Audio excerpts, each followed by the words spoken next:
a trophy.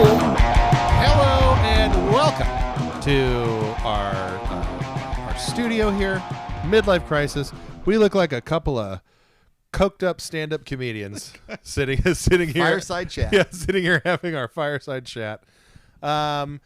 Corey, still ongoing here. This is Prayer of the Roller Boys. We're getting to, this is the end of the act, so that's the bad guy. He's got Corey's little brother. Now what's going to happen here? Now Corey's saying, let me talk to him, guys. Let's have a blade off. And so now they're going to have a blade off to settle things. The old-fashioned way, like the old country. Oh, man. I'd love to be Corey's agent pitching this movie to him. It went a little something like this. Hey, Corey, here's a job. And then Corey signed on the dotted line and then kind of stumbled in and stumbled out. He was a tortured soul. Pretty soon, probably while we're talking on today's subject, which is indie games, this bad boy is going to convert right over to Corey, hey, me, myself, and I. Boy. Hopefully I catch that moment. Just an absolute treat for our viewers. It really is one of the absolute finest things ever recorded. Indie game talk and Corey Haim documentary. On a pool, on a gator in a pool, sliding through the frame. It's just the whole thing opens with him playing every sport and being really good at every sport. Because he's Corey Haim. He's unstoppable. Rest in peace, you sweet, sweet prince. Right. So today we are going to be talking about indie games. Yep. And it's a big umbrella. It's a big open topic. Yeah. And this might go all over the place. Good. Because I have thoughts. You have thoughts. Definitely. You have notes. I have no notes. So as usual. As per usual. Your notes might make me pivot. We'll see how it goes. But so indie games is a broad topic. I think maybe we should start with like where you were first exposed to the term and maybe what some of the first indie games that you ever played were. I think it's important to note that they were all indie games. Like if you go back to let's take Atari out of it, Atari 2600 and your Magnavox Odysseys and your Fairchild Channel Fs and all that bullshit. Of course. There was the computer software space, and all of those games at that time were delivered in Ziploc bags with a Xeroxed like ephemera, and they were literally made by teenagers in garages. You wish you could be a part of that era or have been a part of that era. Oh, brother. Yeah. Indeed. But I mean, like that's so it's funny to me the term, and maybe we'll bring this up as we get into the meat of this, but like the term indie game has always kind of been a funny thing to me because video games in general like did start off as such an independent thing. Yeah. You look at a guy like Bushnell. Like that's so I don't know if you know much about like the origins of Atari. There's a really good book. I can't remember. I think it's called, I might be getting it wrong, but I think it's called Racing the Beam. But anyway, there's this book that's written about the corporate culture of Atari. And those dudes they're all outsider weirdo pirates. Like they really were. Like they would go into their office and they'd take a bunch of doses of acid and they would like just sit there and party and like make video games and so again, be weirdos. You wish you could have been a part of that of that era. A big time. But yeah, like so anyway, now when you look at the video game space now, and we just spent the better part of 2 hours bitching and moaning. Well, me mainly bitching and moaning about the executive class and the management of like the business side of video games and how it keeps mucking things up and making video games like less and less innovative and kind of stymied the medium. Well, indie games, as you brought up many times in those discussions, and you're right, like that is kind of where innovation is hanging out. Excuse me. It's a dry throat type of a day. It's not. Well, it is for me, babe, and I'm not editing out any of this shit. Not a one. It's an allergy kind of day for me. Well, I guess we have different types of allergies. I know. My adorable fat cat jumped on you one time, and I'm disappointed it hasn't happened more. But anyway, indie games. Why don't you take it off?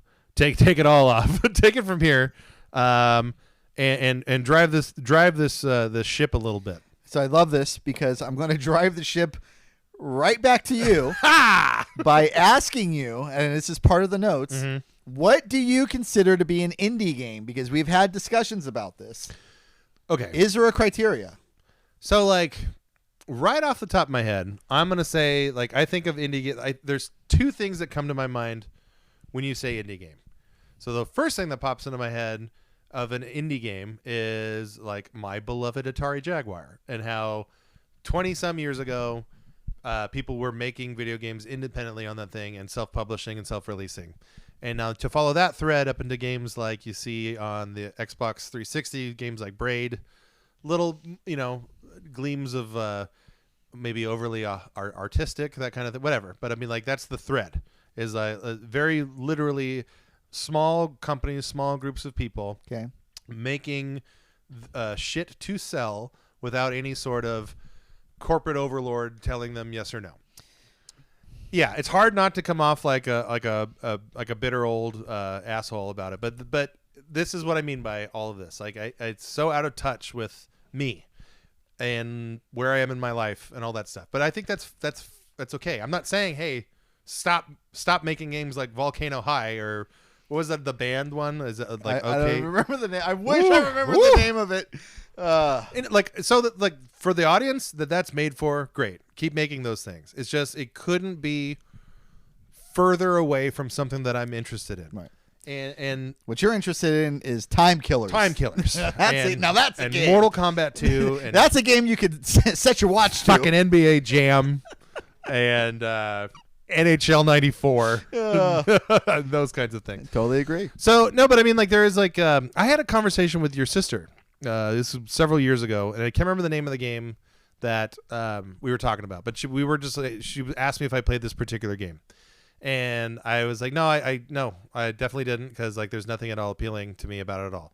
But your sister, being like a lot younger than I am, she's a gay woman. Like, she has a different frame of reference in her life, and so like it did click to me then. It's like, oh well, yeah, no, I get it. Like, yes, there's an audience for all this stuff. It's just that, boy oh boy, is it not me. So that all being said, when I do hear the term indie game, I do happen to flashes of fucking emotional teenage dinosaurs dance in my head, and I think of stupid stories that I have no interest in following. I think of bad music. I don't want to have any part of it. I just want to play Time Killers. I just want to chop a dude's heads off with a chainsaw. Give me so many ideas for future Let's Plays. Yeah. Oh, please. And I encourage that. I fully encourage. Here, caught him. There's me. There's Corey Haim, me, myself, and I. Here we go. There he goes. God. The best part, like, you're gonna have to blow. Hopefully, people are watching this on like an 85-inch TV just to even see what we're referencing here. But because if you're watching this on your phone, you have no idea. It's just a white glow in the background. That's fine, and that's fine. He's wearing a hockey jersey with his name, Canadian. The Hamster, number 22, my favorite number. Custom. It really. It's a double prime, huh? Okay, so that's me. That's my spiel. It's hard for me to identify with a lot of those games. Okay. So, by the way, Brian, Kind Words 2 has been announced. So in a future Let's Play, that game was such a success, in no small part due to your contributions, I'm sure. Yeah, thank you. So anyone who's watching, go check out our Let's Play of Kind Words to see exactly how Brian feels. I had some kind words. Can I let them out? Brian got into touch with his sensitive side and gave some very useful advice to some hurt individuals out there. Yes.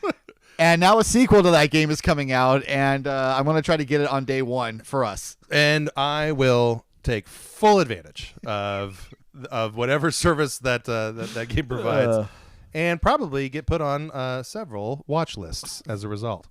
But okay, I want to touch back on me being an old bitter jerk.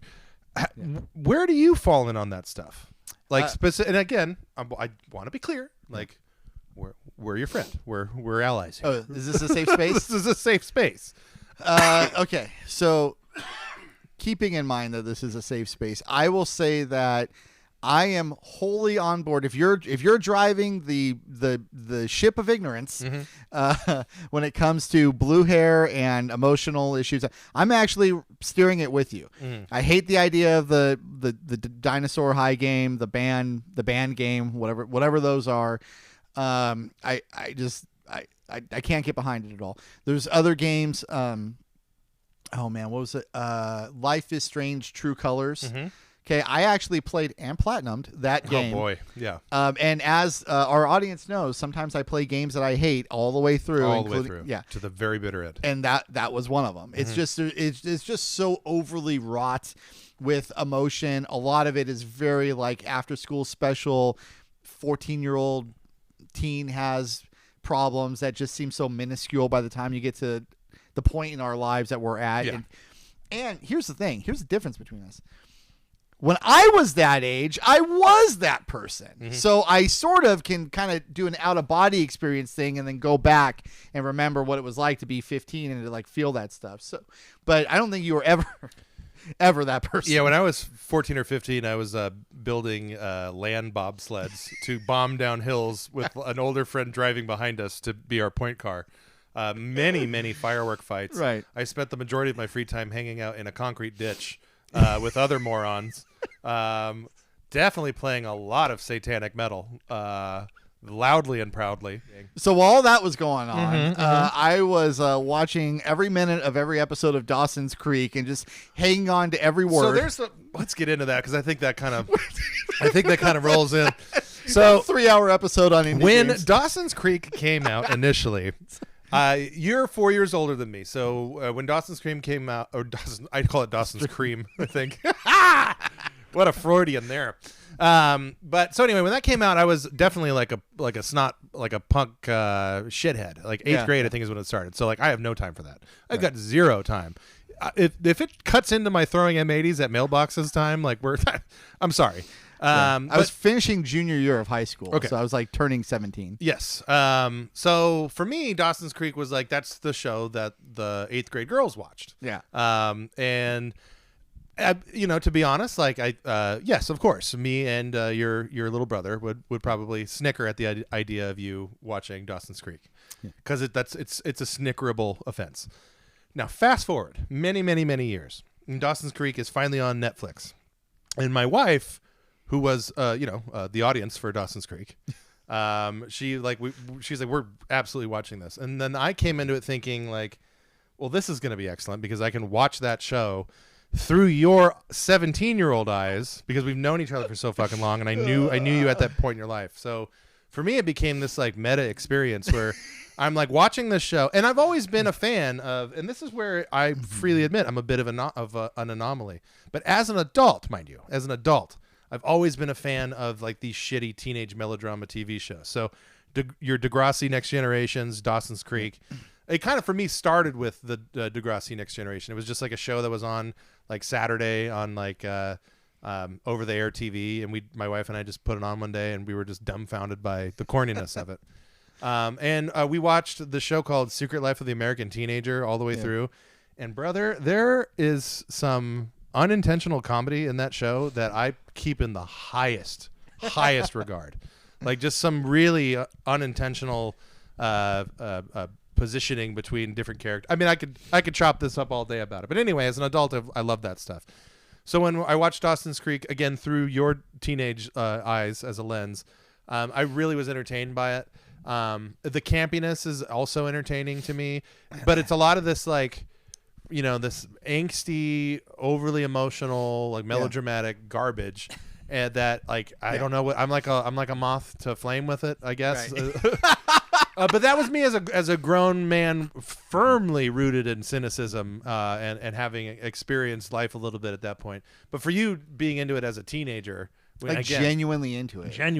Yeah, like I want to hang out with these people. Yeah, and like identify with them, and on different days of the week. And I can talk just like they do. I can use fancy words. You were just like they were. I mean, clearly. The best thing for me is that like 5 years after the show aired, I was dating my now wife. And then she watched a few episodes and was like, this show is not really that good. Right. Yeah. And I was like, hey, wait. Pump the brakes. I think you just didn't watch the right episode, okay? And then what I had remembered being a great episode came on, and then we watched it together. And then when the episode ended, it was just, there was no need to say anything. Yeah. It was very, very obvious that I am an idiot, and I like completely outgrown. Well, this aged poorly. Yeah, it had aged poorly, and I was just like, "What the hell was I doing when I was 17? Right. This is hot garbage." But I think so. To bring it back to our subject today, like And it's weird. Like, I think that, and maybe it's the way my brain is, or I don't know. I've always agreed with Roger Ebert on this one when it comes to video games. Like, I don't think video games is the best medium to tell stories. And we've talked about that, I think, on the show ad nauseum. But for whatever reason, when I see that, the same kind of stuff that irritates me about a certain segment of indie games, for whatever reason, I can just sit there and fucking binge watch it all day in a television format. And I don't know why, and I don't claim to know why. But it's just one of those. It's just one of those weird things. It offends me in video games, and I adore it on network television for some reason. We're gonna have to figure that one out. Yeah, so. But we'll have to get to the bottom of it. All right. So I don't like any of those games either. So we harmonize there, but that is a strain of indie games. Right. However, there is a much larger breadth of indie games that I just absolutely love, have always loved, and as a fellow enjoyer of innovation in games, in fact, to an extent that goes beyond my own, I would expect you to be more into the indie game scene because that's where a significant amount of the creativity is. If you can just carve out the blue hair stuff that you're not super into. So, okay. So I wanted to ask you what you thought an indie game was, though, because there have been some. I have a few examples here. I want you to tell me if you think these are indie games. Oh, let's do that. So this will be fantastic. I'll take me in a single, so that you can see exactly what I'm all about with Street Fighter Third Strike playing right there while we talk. So the first, I actually have 4 examples for you. Okay. So number 1 is Dave the Diver. Dave the Diver is not an indie game. Okay. Will you ask me why? No. Damn it. Ask me why. Go ahead. So Dave the Diver is a totally funded thing, and the company that funded it is like a gigantic. They're Chinese, right? Nexcom. Yeah. So like they have a lot of money. There's nothing independent about it at all. So there is one thing that's independent about it, which is that your boy Jeff Keighley do the line. Baldur's Gate 3. Congratulations, Larry. Your BFF Jeff Keighley. By the way, when he says that, in my mind, I imagine a bow tie spinning really fast. Baldur's Gate 3.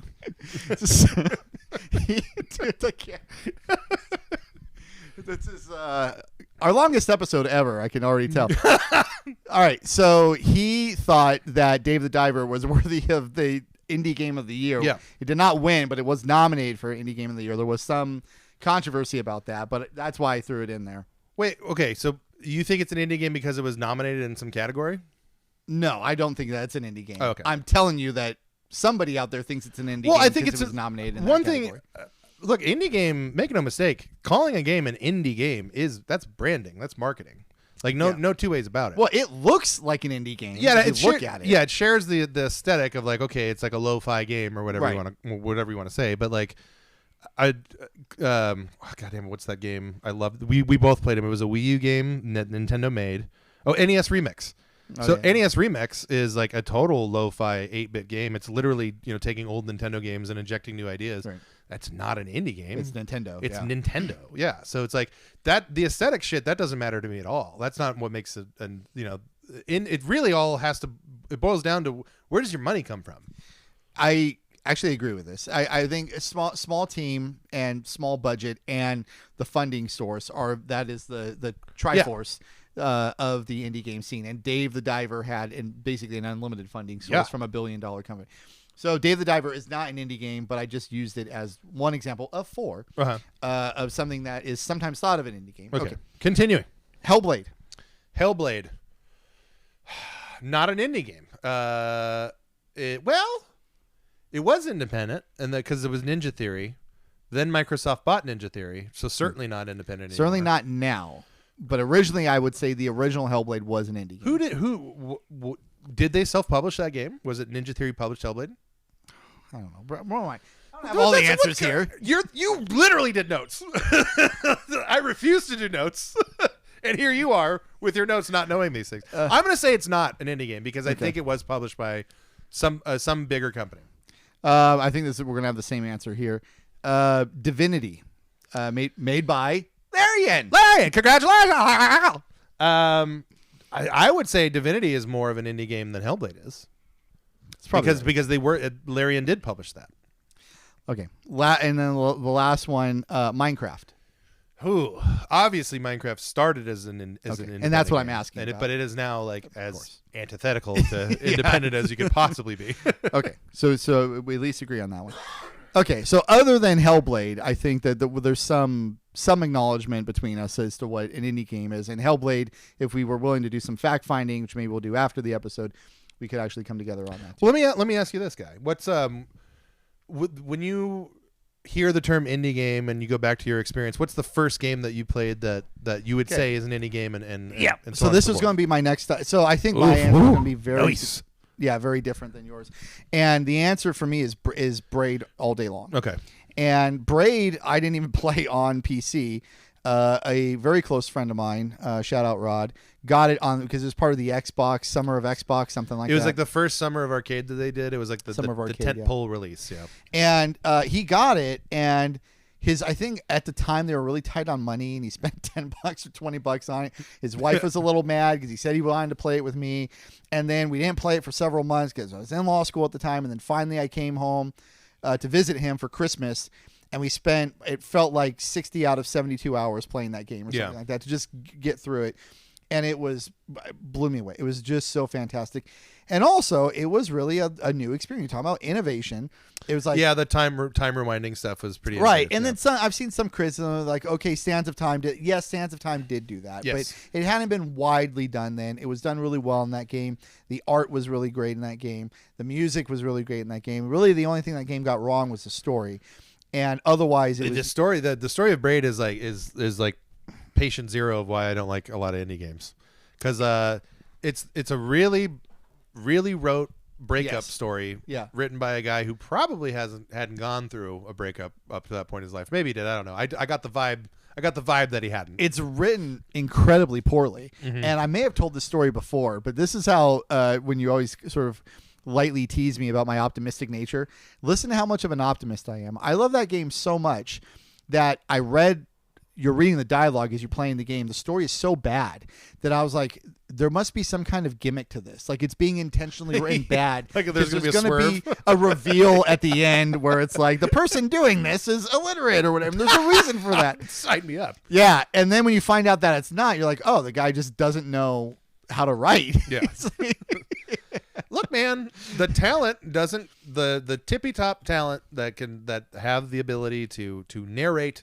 They don't go there. So Jonathan Blow, fantastic game designer, fantastic programmer. Yeah. He is a horrible writer, and he's got really dumb opinions on politics that he likes to talk about on Twitter all the time. That I frequently we need more spar of that. With him. We definitely need more of that in this society for sure. So, but happily, when it came to The Witness, he actually hired somebody to do his writing. But Braid was the very first indie game that I remember playing and thinking like, oh, this is a totally new experience. That same summer, I believe it was that same summer, Limbo came out. If it didn't come out that summer, it was a very short time. And then I played that also with that same friend. And that was also, I was like, man, I can't believe this. Yeah. These two games are just fantastic. I'm gonna blow you away right now. So my first experience playing an indie game was a wonderful, tremendously wonderful NES game made by a company called Wisdom Tree, and it was called Exodus. And it was a biblical game that was released there. So Wisdom Tree made Exodus, Bible Buffet, and Joshua.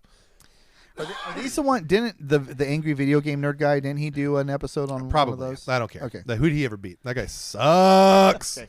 Well, I think I'm familiar with these games because I watched that. So I'm familiar with these games because I grew up in a rural white trash neighborhood that had a lot of Christians who bought these games for their kids. I literally a friend of mine who lived down the street. The neighbor across the street was this. Let's just call it what it is. They were a very creepy religious family. Like the kids weren't allowed to watch normal TV. They weren't allowed to go to the movies. They weren't allowed to play normal video games. The only thing that they were able to do was play their heavily vetted, like through the church, cleared materials. And this was one of them. And one of them were these three games. And of the three, I played all three of them because my friend and I would borrow these games all the time. And Joshua was pretty good. Exodus, I think, is really good. It reminds me a lot of like Lode Runner, and there's elements of Bomberman in there. It's genuinely well made. I kind of learned a fair amount of Bible trivia playing it, because like the way you play the game, like after every level, there's like a trivia with like these really poorly drawn illustrations of like biblical stories. But like Wisdom Tree comes from a company called Color Dreams, and this whole thing is so great. Color Dreams was first. They were like, hey, let's make Nintendo games, but without paying Nintendo any money. Right. So they engineered this chip that literally electrocutes a Nintendo to bypass the security chip. And they were making these games like Sunday Fun Day and Death Bots, and they're garbage. Like they're terrible, terrible video games. Somebody who knew how to turn a buck over there was like, hey, let's see, who needs games? The Christians need games. So like this company that had no background in that stuff just started making Christian games because there was a market. And they're actually not bad. And they're kind of not bad at all. And so, but in particular, Exodus, it's on the Genesis and it's on the NES. Oh, what's Corey doing right now? Well, he's hanging out.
This is when Corey's telling you like, I'm not that bad. Like, yeah, I screwed up a little bit. Little background on this as we birdwalk all the hell and back.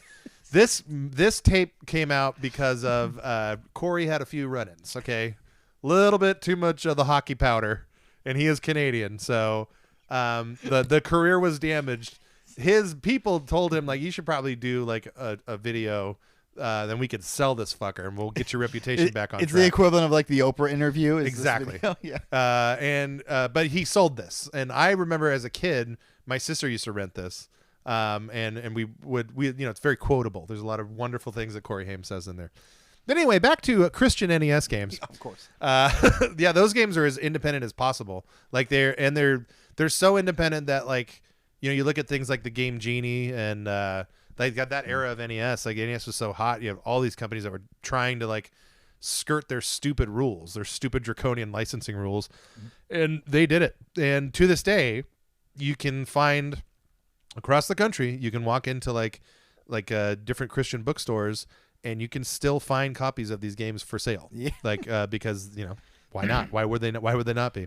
That is so. In one sense, that surprises me. In another sense, me playing the very first traditional indie game that was part of kind of what's seen now as like the indie revolution is very on brand for me. You playing an obscure, unlicensed Nintendo game in the early 90s that you hustled off of a friend who was a true believer that is very on brand for you. So we are both staying in our lane so far. Sure. Yeah.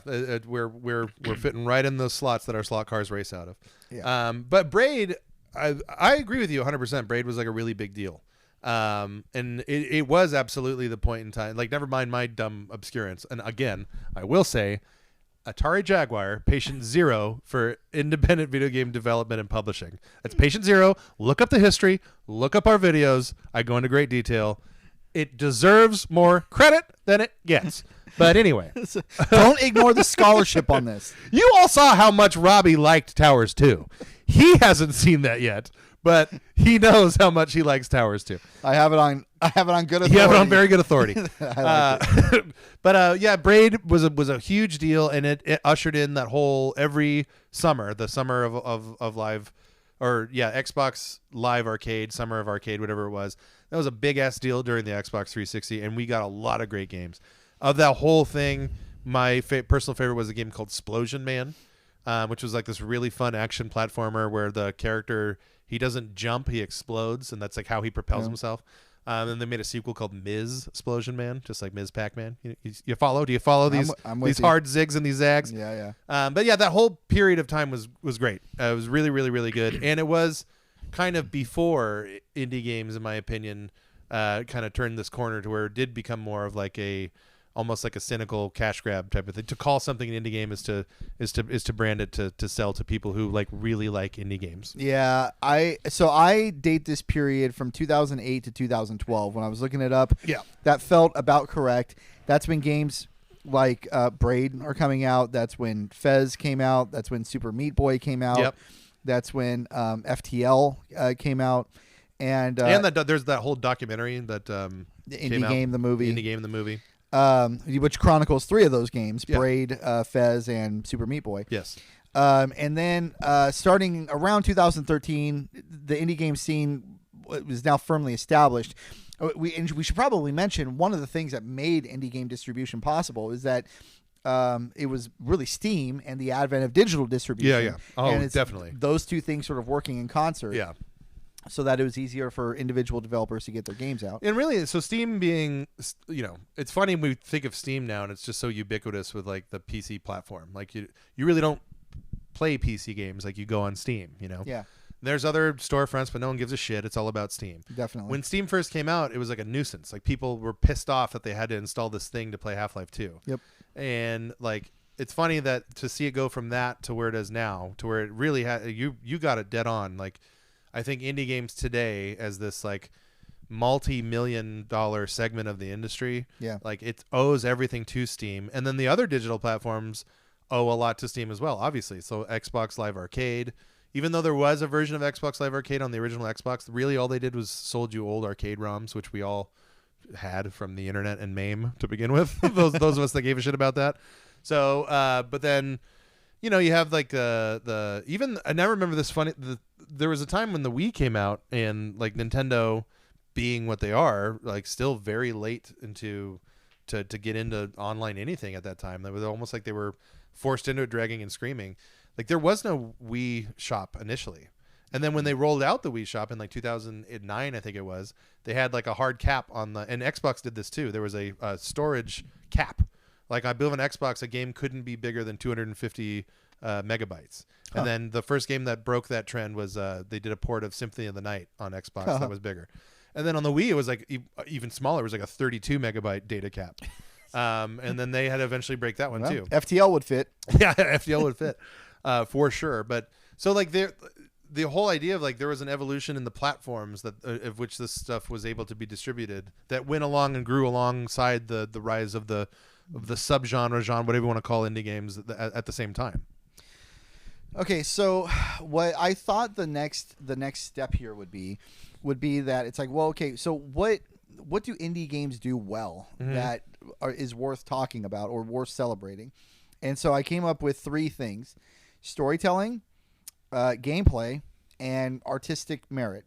And I have games I will propose to you as being genuine advancements in those three mediums that indie games have spurred in the last 10 years. Okay. So you ready for this list now? Let's do it. Let's party. Okay. I'll give you your choice. Would you like to hear the art achievements, the story achievements, or the gameplay achievements first? Let's go story because I'm gonna pick it apart. Go ahead. Shoot.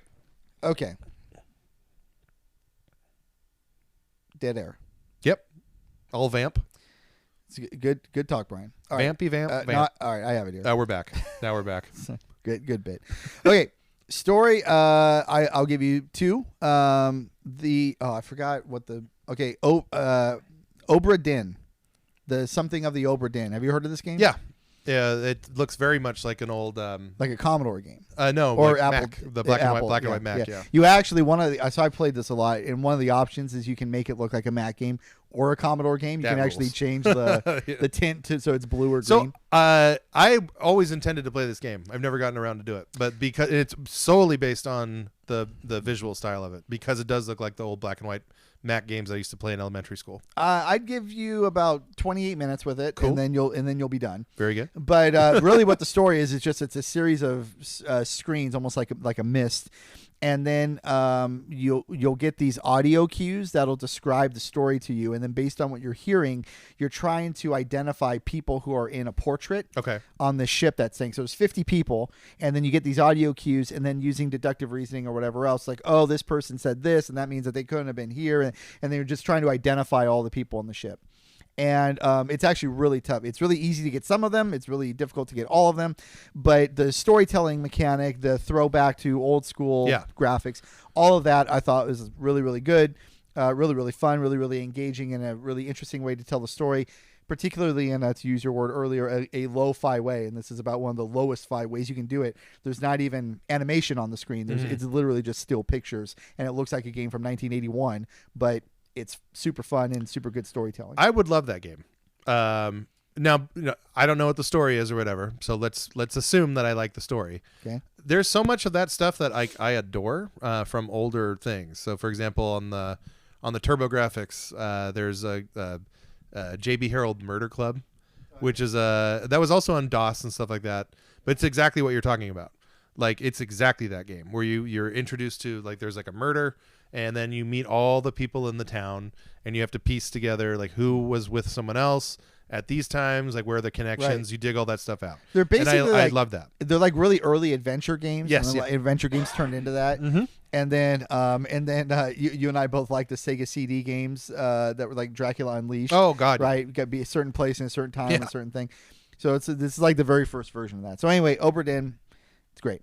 The other example from a storytelling perspective is one of my favorite indie, probably in my top. Well, I'll give a top list at the end of this, but Bastion. The top games ever from probably my favorite development studio right now, Supergiant Games. Mm-hmm. And Bastion told a traditional story, but it did it in a really interesting way. It had a narrator. Yeah, the active narrator. I played Bastion. Yeah, an active narrator who's got this really gravelly, grizzled voice, and he's sort of describing events as they happen, and it creates immersion and engagement as you're playing the story to have this sort of person talking along with you. It was really, really good. That game also has a lot going for it, and the at the time it felt incredibly innovative. The music department with the music of the game. Since then, that studio's become really well known for the music in its games. Yeah. But at the time, the combination, the gameplay was really good. The story was traditional, but the music and then especially the narration helped. The narration is the thing that I think that is the most like long-lasting appeal type thing about the game. Definitely. Yeah. So those are your storytelling achievements. Okay. So I don't know anything about Obra Dinn other than I've always wanted to play it. But I really enjoyed Bastion, and I thought the story was fine. Nothing about that game at all from head to toe offended me in any way. So there you go. We call that damning with faint praise. No, we don't. That was me saying Bastion's good. Bastion is a good game. I was not offended by this. I was not offended by your game. I was not displeased. Yeah. Okay. Now we'll get into, we'll do art and then we'll do gameplay. Okay. So for art, Braid and Limbo are my two examples. Okay. There. Yeah. Limbo has the very, that stark contrast look. It's black and white. Yeah. Yeah. It's pretty cool. It's very violent. So you've got me there. Yeah.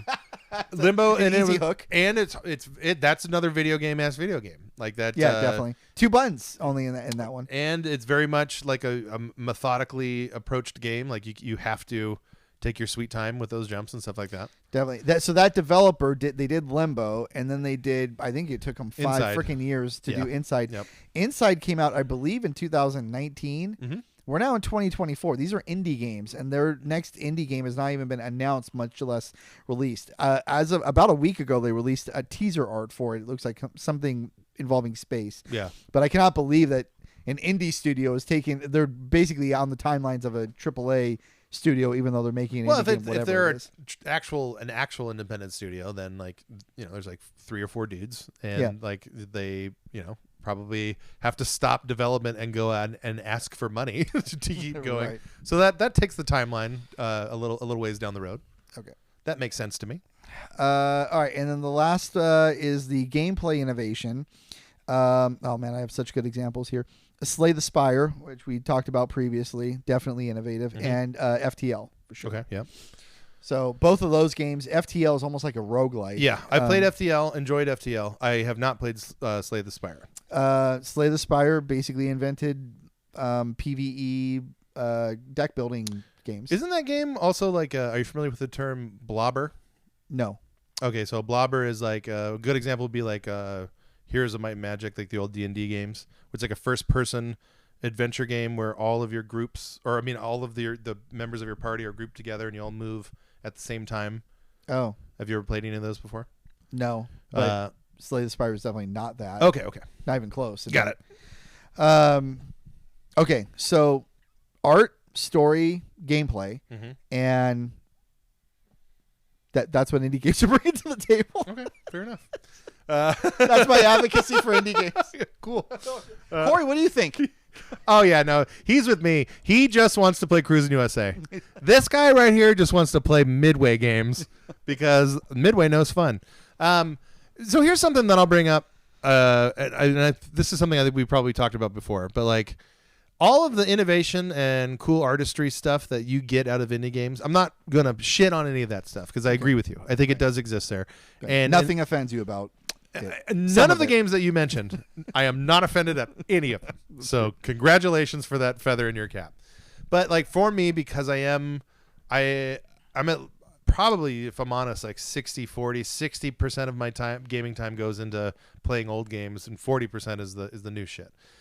For me, I find all that cool art and innovation and like neat stuff to discover when I go back, when I go and explore old libraries on older platforms. Okay. So like I get out of that what you get out of indie games, and for me, like it's infinitely more interesting for me to try to go and find the thing that influences other things than it is to find the product of all the influences. If you follow what I'm putting down there. Yeah. Again, patient zero. You're looking for the patient zeros out there. Yeah.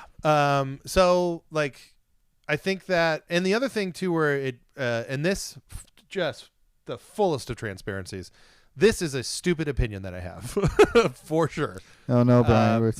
You're not going to get me this time, Fred. And this kind of goes back to like earlier in this episode. For whatever reason, like I can be entertained all day long by Dawson's Creek, but not the fucking stupid dinosaur high school game. But for me, there's something about playing a game that was made by a group of people that work for Konami, Capcom, companies that I know about.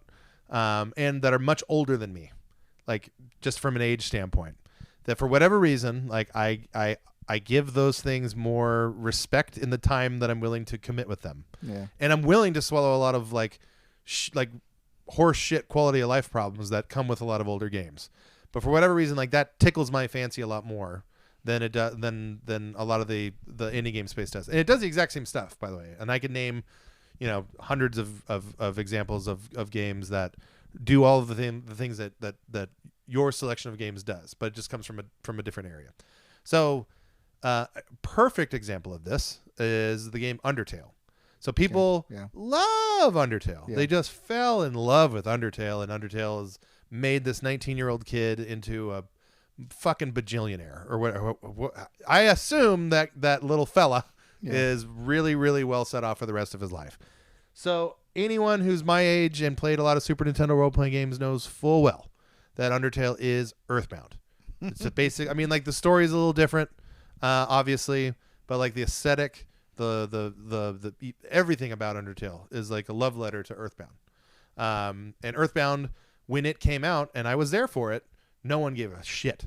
Like it's one of the poorest selling Square RPGs for Super Nintendo. It was marketed so poorly. Yeah. And no one played it. The people that did played it loved it, and to the point now where like they're releasing documentaries all about like Earthbound fandom and how crazy it's gotten over the years.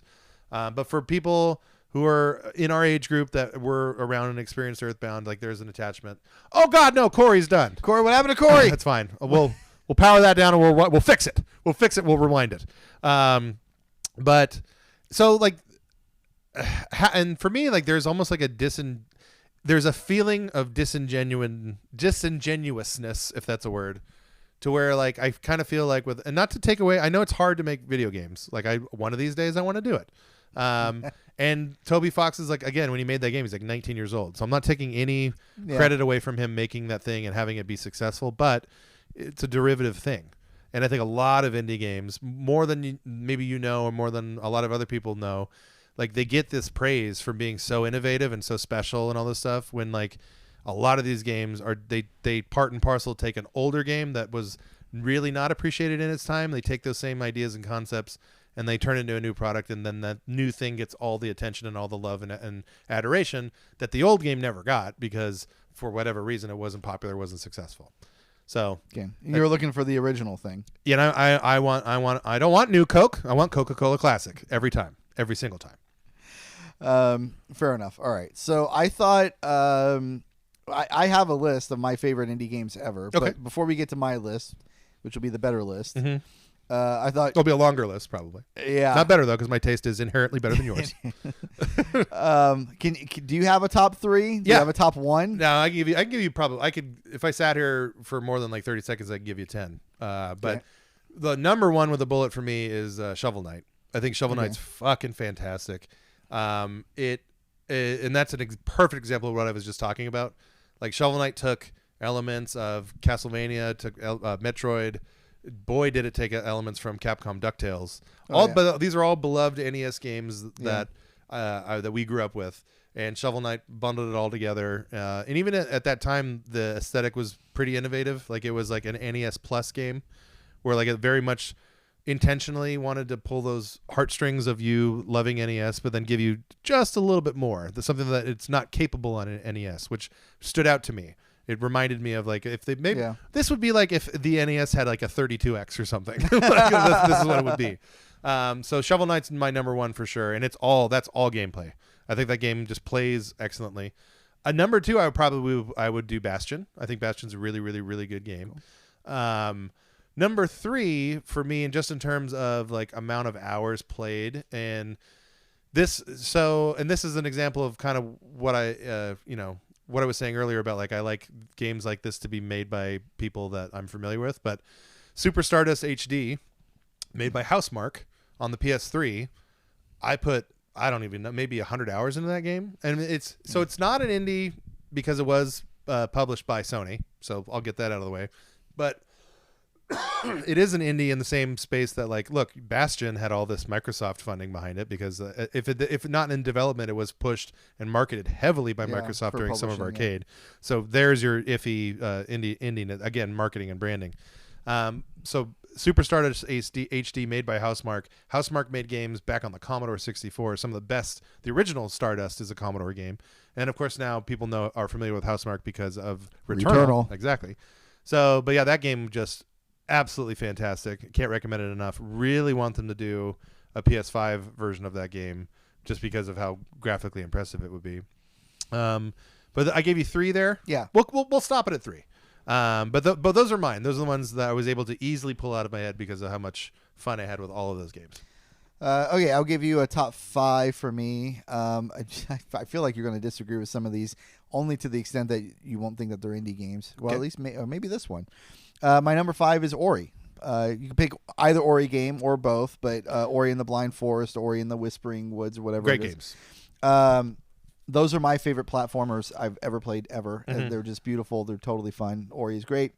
My number 4 is Slay the Spire. My number 3 is, are they an indie developer anymore? I don't know. But if they are, Hades would be my number 3.